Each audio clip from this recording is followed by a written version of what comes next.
ETF index mutual funds నేర్చుకుని stock మార్కెట్లో రాణించాలనుకుంటున్నారా? వెంటనే ఈ నెంబర్కి కాల్ చేయండి.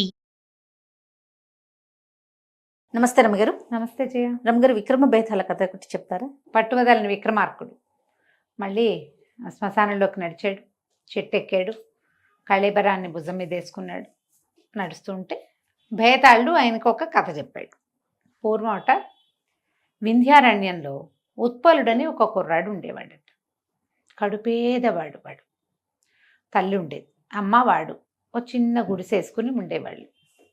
ఏదో కాయా కసురు తెచ్చుకొని తినేవాళ్ళు, పెద్దగా ఏమి లేదు. ఈ వింధ్యారణ్యానికి చుట్టుపక్కల ఉన్న పల్లెల్లో పనులు దొరికేవి, కానీ ఉత్పలుడు పని చేయగలిగేంత పెద్దవాడు కాదు. వాళ్ళమ్మ అంత ఓపిక కలిగింది కాదు. తండ్రి ఉన్నన్నాళ్ళు నడిచేది, కుర్రాడికి ఏం పెద్దగా లేదు, ఏదో చిన్నవి 5-10 పావల అంతే. అయితే వీడికి ఒక కుక్క పిల్లి ఉండేవట పెంపకానికి. కుక్క పిల్లి కలిసి ఆడుకునేవి. వాళ్ళ అమ్మ అనేదిట, మనకి మనగతే గడవకపోతే కుక్క పిల్లి ఎందుకురా మనకి పెంపకము, పెంపుడు జంతువులను ఎవరు పెంచుకుంటారు? తిండి తినా కొడవా ఉన్నవాడు పెంచుకోవాలి, మనకే తిని తినక ఉన్నామంటే వాడు ఒప్పుకునేవాడు కాదు. వాళ్లే ఆ 2 కుక్క పిల్లియే వాడికి స్నేహితులుగా ఉండేవి. ఇవి 2 భలే తెలివిగా ఉండేవి. అవి ఏం చేసేట, కుక్కట ఎక్కడైనా సరే ఏదైనా ఒక కుందేళ్ళు అవి కనబడితే పట్టుకొచ్చి వీళ్ళకి ఇచ్చేది. ఒక కుందేలు మాంసం తిని హాయిగా 2 రోజులు కూర గడిచిపోయేది.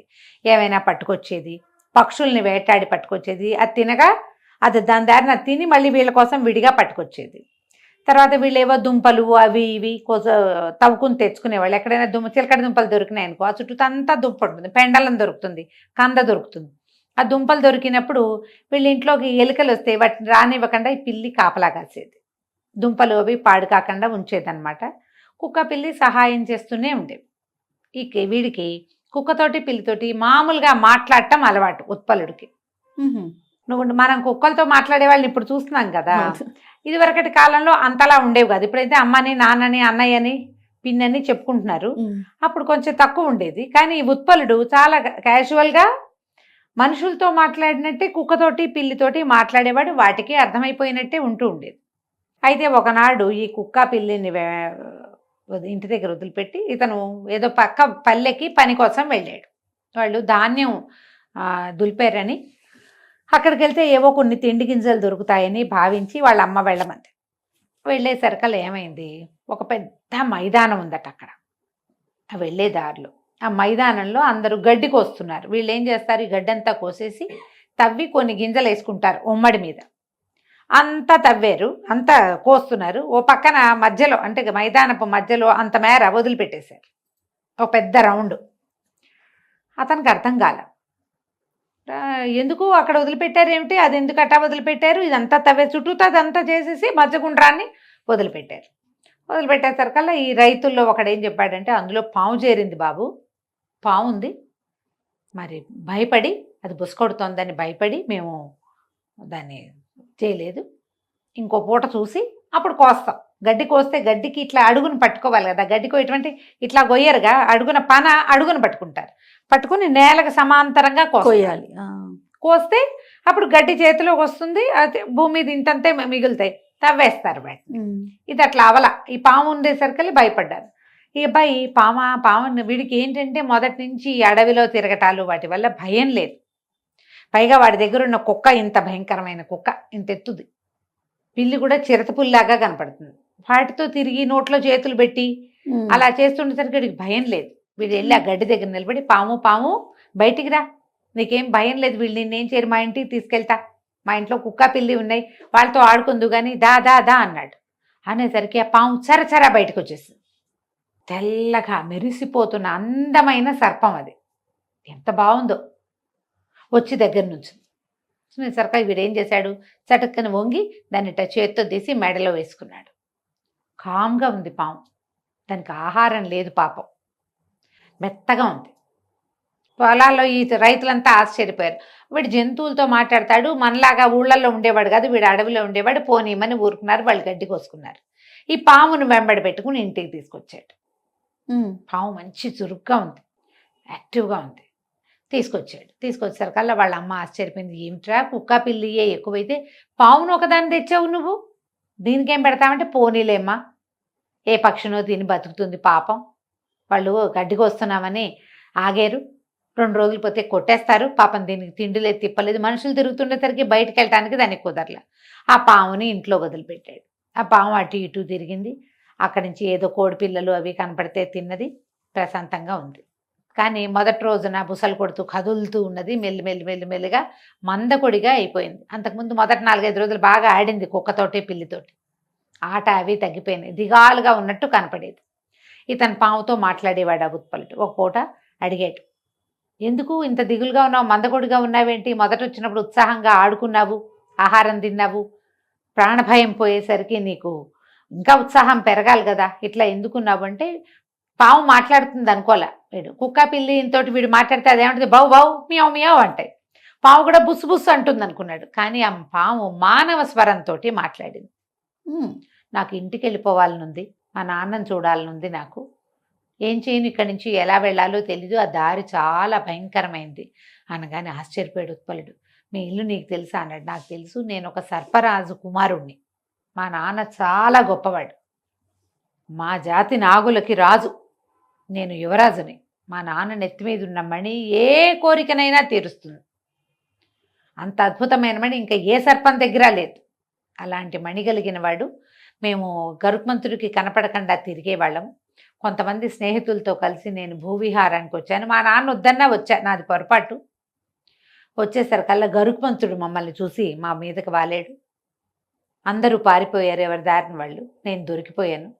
నేను గిలగిల్లాడుతూ ఉంటే గరుత్మంతుడి కాలు నుంచి జారి గడ్డిలో పడ్డా. అందుకని నేను ఇక్కడ గడ్డిలో ఉన్నాను. ఆయన వెళ్ళిపోయాడు, నేను కనపడక. ఆయన అవతలకి వెళ్ళిపోయాడు, నేను ఇక్కడ ఉండిపోయాను. నన్ను ఎక్కడి నుంచో తీసుకొచ్చాడు ఇక్కడికి. ఆ దారి వేరే దారి, నేను వెళ్ళలేను అక్కడికి.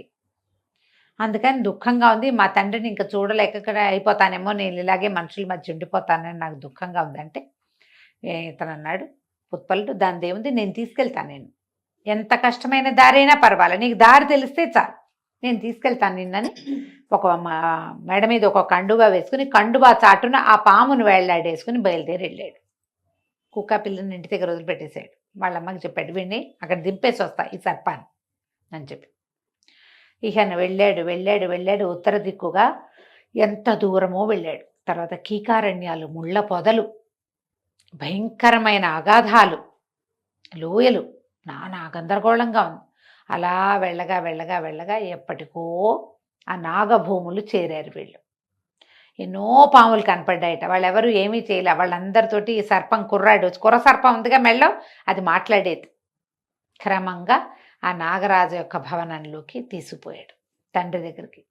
ఆయన చాలా ఆశ్చర్యపోయాడు. నాగరాజు, ఇంత బాగా తీసుకొచ్చావు, ఇంత సహాయం చేసావు, నీకేం కావాలో అడుగు.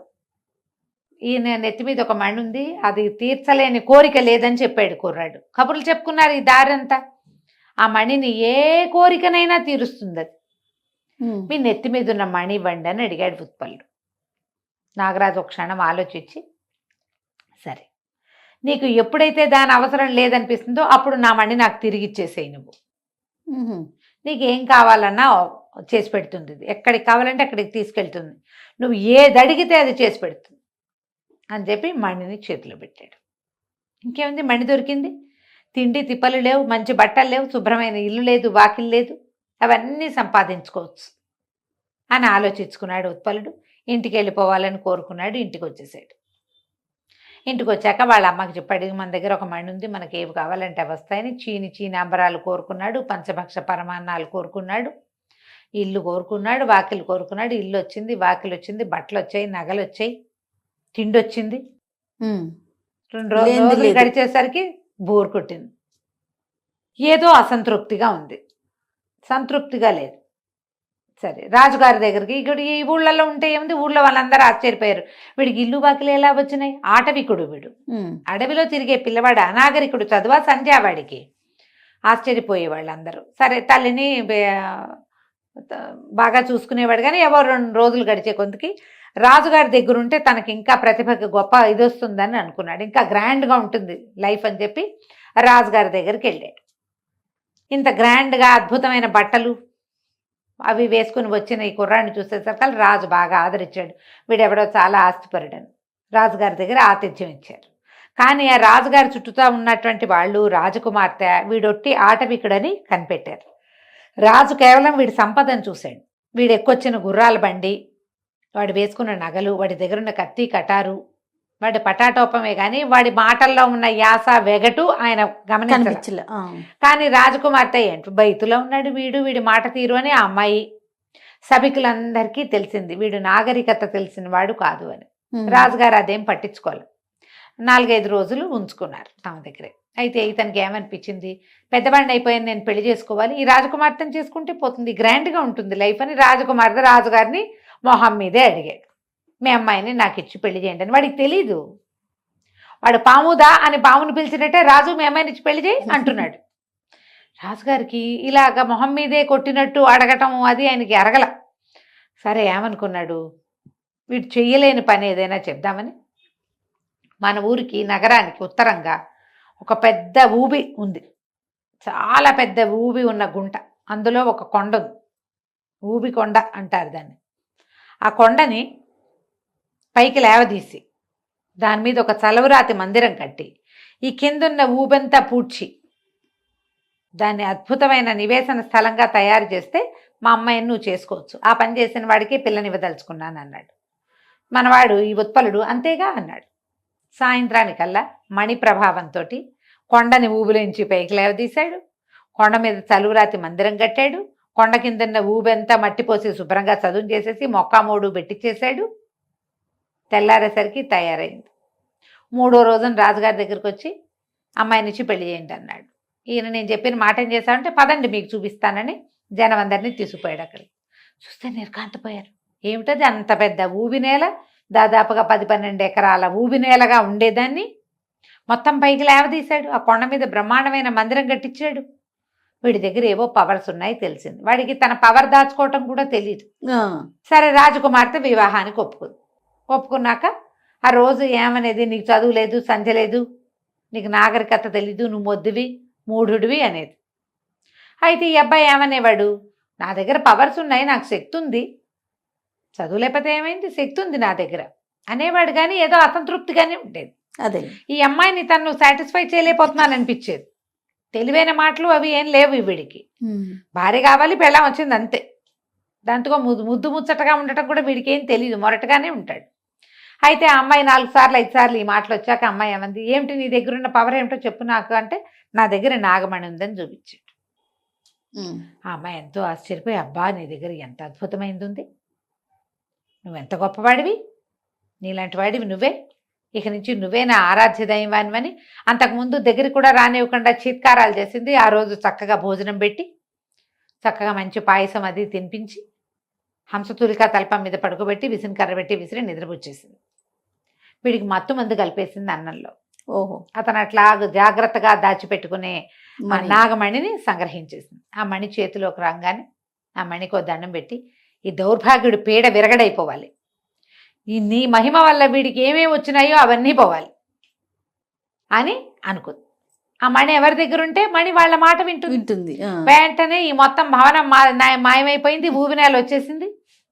ఈ అమ్మాయి పోయి రాజుగారి ఇంట్లో పడింది. వాడు పోయి తన వింధ్యారణ్యంలో ఉన్న గుడిసెలో పడ్డాడు. తెల్లవారేసరికి మెలకువసరికి ఏముంది, పూరు గుడిసెలో ఉన్నాడు. వాకిట్లో కుక్క పిల్లి తిరుగాడుతున్నాయి. ఆ గుడిసె చింకి జీర్ణం అయిపోయింది. అమ్మ అసలు లేనే లేదు. వీడికి ఎన్నాళ్ళో అయింది రాజుగారి దగ్గరకు వచ్చి, అమ్మ లేదు. ఏడ్చి మొత్తుకున్నాడు. తల్లి చచ్చిపోయిందని తెలిసిపోయింది వాడికి. నేను చిన్నతనం నుంచి నాతో పుట్టిన పిల్లలప్పటి నుంచి ఉన్న కుక్క పిల్లిని వదిలిపెట్టి ఈ నాగమణిని పట్టుకుని అక్కడెక్కడికో పోయాను. చివరికి మళ్ళీ నా ప్లేస్కి రాజకుమారిని నమ్మితే అదేమో నన్ను మోసం చేసింది. ఇక్కడికి వచ్చేసరికల్లా అమ్మే లేదని బాగా ఏడ్చి కుక్కకి పిల్లికి తన ఏడుపు మొత్తుకోళ్ళు అన్నీ చెప్పుకున్నాడు. కుక్క పిల్లి 2 బయలుదేరి వెళ్ళినాయి. ఇతను మాట్లాడే మాటలన్నీ వాటికి తెలుసు కదా. రాజభవనానికి వెళ్ళిపోయినాయి. అగట్ట మీద నుంచి దాటడానికి దారి ఉంది. రాజకోటకి ఇట్లా ద్వారం అగట్ట మీదకి పడతాయి కదా, మన సినిమాల్లో చూస్తున్నాం. అవునవును. దాని మీద నుంచి కుక్కని పిల్లని లోపలికి రానివ్వలా కాపలా వాళ్ళు తోలేశారు. తోలేస్తే ఇవి 2 కలిసి ఏం చేసినాయి, రెండో పక్క నుంచి వెళ్ళి అగట్టని ఈది కుక్క మీద పిల్లి కూర్చుందనమాట. కుక్క ఈతుంది, పిల్లికి ఈతలు రావు. అగట్ట ఈది మెల్లిగా రాజమందిరంలోకి వెళ్ళిపోయింది. వెళ్ళగా వెళ్ళగా వాటికి రాజకుమార్తె ఎక్కడుందో తెలిసింది. ఆ రాజకుమార్తె నాగమణిని చేత్తో పుచ్చుకుని పడుకుంది. ఈ పిల్లి ఏం చేసింది, ఆ రాజకుమార్తె పక్కన నుంచి చెవి పక్కన ఇట్లా గీరింది. వాటి గోళ్ళు ఉంటాయి కదా. ఆవిడ ఉలిక్కిపడి చేత్తో ఇలా సర్దుకోవడానికి చేతిలో ఉన్న మణి వదిలిపెట్టేసింది. ఆ మణి వదిలిపెట్టిన మరుక్షణం కుక్క దాన్ని నోటగా చేసుకుంది. ఆ మణిని పుచ్చుకుని మళ్ళీ కుక్క పిల్లి ఆగర్తి ఎదుకుని వెనక్కి వచ్చి ఈ ఉత్పలుడి చేతిలో పెట్టేసరికల్లా అతను ఆ మణిని చూసుకుని చాలా దుఃఖించి ఆ మణిని పుచ్చుకొని మళ్ళీ రాజుగారి దగ్గరికి వెళ్ళాడు. వెళ్ళి మళ్ళీ బీద వేషంలో వచ్చిన వాడిని చూసి రాజు ఆశ్చర్యపడి ఇతను మళ్ళీ వజ్రాలు గిజ్రాలు కోరుకోవాలా, నగలు నాణ్యాలు కోరుకోవాలా, ఆ పేద వేషంతోటే ఉన్నాడు, ఆటవిక వేషంతో. రాజు దగ్గరికి వెళ్ళి నేను మీ అల్లుడి రాజకుమార్తె ఇట్లా మోసం చేసింది నన్ను అనేసరికల్లా ఆయన అన్నాడు, అయ్యో ఇంత పని జరిగిందా, మా అమ్మాయికి నేను శిక్షిస్తాను, నేను దాని లైన్లో పెడతాను. ఏం పెట్టద్దు, నేను అమ్మాయికి తగిన వాడిని కాను, నేను భర్తగా ఉంటాను కూడా పనికిరాను, నేను అసలు అమ్మాయి భర్తనని మర్చిపోండి, మీ దారిని మీ అమ్మాయికి వేరే పెళ్లి చేసుకోండి, నాతో జరిగిన పెళ్ళి అసలు మీరు పెళ్లిగానే భావించక్కర్లేదు, నేను వెళ్ళొస్తానని వెళ్ళిపోయాడు. అక్కడి నుంచి కుక్కని పిల్లిని వెంబడి పెట్టుకుని నడిచి అలా ఉత్తర భూముల వైపుకి నడిచి వెళ్ళిపోయాడు. వెళ్ళి వెళ్ళి వెళ్ళి వెళ్ళి నాగభూముల్లోకి ప్రవేశించాడు. ఎప్పుడైతే ఇతన్ని చూశారో నాగులు ఇంతకుముందు వచ్చాడుగా రాజకుమారుడిని తీసుకొచ్చాడు, వాళ్ళు ఎవరేమనలా. సరాసరి నాగరాజు దగ్గరికి వెళ్ళి ఇతని దగ్గర, పైగా ఇతని దగ్గర నాగమణి మణి ఉంది కదా, ఎవరు ఏమనలా. అతను ఈ నాగమణిని పట్టుకెళ్ళి నాగరాజుకి అప్పచెప్పాడు. ఈ మణి అవసరం తీరిపోయింది, నాకు కూడా ఏవేవో లేవని అనిపించింది, ఇది వచ్చాక నాకు అన్నీ అర్థమైనవి తీసుకోండి అన్నాడు. అనగానే ఇప్పుడు ఏం చేస్తావని అడిగాడు నాగరాజు. ఏం చేస్తాను, నా బతుకేదో బతుకుతాను, నేను మా అమ్మాయిలాగు లేదు, నా కుక్క పిల్లి నాకు తోడున్నాయి, ఏదో ఒక అడవిలో ఒక గుడిసేసుకుని బతుకుతానంటే నాగరాజు అన్న నువ్వు వెళ్ళొద్దు, మావాడు కూడా నీ కోసం ఎప్పుడు అడుగుతున్నాడు, ఇక్కడే ఉండిపో, నీ కుక్క పిల్లి ఇక్కడే ఉంటాయి మాతో పాటు, నువ్వు కూడా వాడితో పాటు ఇక్కడే ఉందుగానని ఉత్పలుణ్ణి నాగభూముల్లోనే ఉంచేసుకున్నారు. అతనితో వచ్చిన కుక్క పిల్లి కూడా ఆ పాముల మధ్యలోనే తిరుగుతూ అక్కడే ఉండిపోయింది. ఈ కథని బేతాళుడు విక్రమార్కుడికి చెప్పాడు. ఆయన అడిగాడు బేతాళుడు, అన్నీ పోగొట్టుకుని పూరి గుడిసెకి చేరాడు ఉత్పలుడు, మణిపోయింది, మణి అతనికి కుక్క పిల్లి తెచ్చిపెట్టినాయి. అవును, మణి తెచ్చిపెట్టంగానే ఇతను ఏం చేసి ఉండొచ్చు, అంతకుముందులాగానే మంచి బట్టలు, ఇల్లు, వాకిలి, ఒక రథము అన్నీ కోరుకుని ఉండొచ్చు కదా. ఏవి కోరుకోకుండా కాలినడకన కుక్కని పిల్లిని వదలకుండా ఎందుకు వెళ్ళాడు అక్కడికి, ఎందుకు రాజకుమార్తెని ఇంకో పెళ్లి చేసుకోమని చెప్పాడు. తనకు కావాల్సినవన్నీ తీసుకున్నాక అప్పుడు ఇచ్చి ఉండొచ్చు కదా మణి. అంతే, మణి ఎందుకు ఇచ్చేశాడు, నీకేం అర్థమైందో చెప్పమన్నాడు. చెప్పమంటే అప్పుడు విక్రమార్కుడు చెప్పాడు అన్నమాట. ఇతను వస్తువులు సమకూర్చుకోగలడు కానీ సంతృప్తిని దాన్ని సమకూర్చుకోలేడు. అంతకుముందు అతను హాయిగా దొరికింది తింటూ సుఖంగా ఉన్నాడు. ఇతనికి ఇంత సంపద వచ్చినా సాటిస్ఫాక్షన్ రాలా, ఏదొచ్చినా చాలదు, సంపదలు వస్తుంటే ఇంకా రావాలి ఇంకా రావాలి ఇంకా రావాలి అనిపిస్తుంది. సంతృప్తి సంపదతోటి రాదు. సంతృప్తి అనే బ్రహ్మ పదార్థం ఎక్కడుంటుంది, వస్తువుల్లోనో సంపదల్లోనో సామాన్లలోనో భూమిలోనో ఉండదు, లోపల ఉంటుంది. నాకు ఇది చాలు అనే ఫీలింగ్, అవి బయట ఎట్లా వస్తాయి, అంతే ఫీలింగ్స్ బయట ఉండవుగా, లోపల వస్తాయి. లోపల అతనికి ఎప్పుడు రాలా, అతనికి వస్తువులు వచ్చినాయి, ఇల్లు వచ్చింది, వాకిలు వచ్చింది, అన్నీ ఉన్నాయి, హాయిగా అమ్మతోటి ఉండొచ్చే, చాలక కదా రాజు దగ్గరికి వెళ్ళాడు. పోనీ రాజు ఇచ్చేది సరిపోక కదా రాజు కూతురుని అడిగాడు. అయినా అతనికి అతనేమి పొందలేకపోయాడు కదా. అడవిలో ఉన్న ఓ పిల్లని తీసుకుంటే బాగానే ఉండేది, అతను రాజకుమార్తెను కోరినా అతను సాటిస్ఫై కాలేదు. అప్పుడు తెలుసుకున్నాడు ఈ నాగమణి వస్తే తనకి దొరికే వాటి వల్ల సాటిస్ఫాక్షన్ రాదని, సాటిస్ఫాక్షన్ తన లోపల ఉందని అర్థమయ్యాక ఇంకా ఈ వస్తుభ్రాంతి అంతా ఎందుకు, నగలెందుకు, నాణ్యాలు ఎందుకు, గుర్రాలు ఎందుకు, అవన్నీ ఉండటం వల్ల వచ్చేదేం లేదు, ఉంటాయి అంతే. ఉండటం వల్ల వచ్చేది ఏమిటి, సదుపాయం వస్తుంది, సంతోషం అదే కదా, అది రాదు కదా. అందుకని మణి ఇచ్చేసాడు. అతను అక్కడ హాయిగానే ఉన్నాడు వాళ్ళతో పాటు. ఎప్పటికీ అతని లాంటి వాళ్ళకి సంతృప్తిగా ఉండగలిగే వాడికి మణుల అవసరమే లేదు.